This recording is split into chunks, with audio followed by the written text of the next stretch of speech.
For those spring calving herds that are going to have some replacement heifers that they're going to put through their first breeding season, that'll probably happen within about a month to a month and a half from now. That serves as a reminder that we need to keep those replacement heifers on a good growing plane of nutrition into and through the breeding season.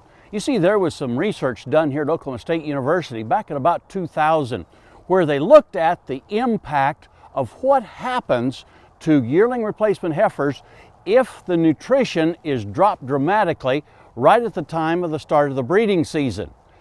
What they had was basically 20 heifers, all of which they knew by taking blood samples were cycling. They were on a good growing program. It was about 20% more than what they needed to maintain their body weight. At the time of the start of the trial, half of the heifers were put on a restricted diet where they received only 40% of what they needed to maintain their weight. And that basically means they got 1/3 as much feed as the other heifers. In 2 weeks' time, those heifers went from 100% cycling down to only 30% cycling of those that were on that restricted diet.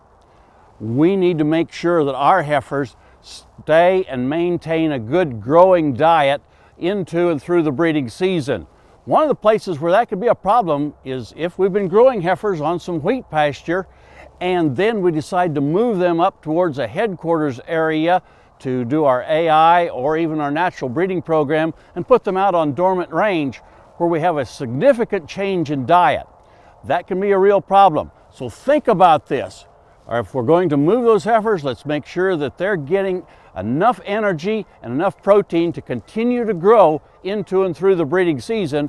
That way we should have a much better result of getting a higher percentage of those heifers bred early in the breeding season, and will do a good job for you as they go on through their productive lives. Hey, we'll visit with you again next week on Sun Up's Cow Calf Corner.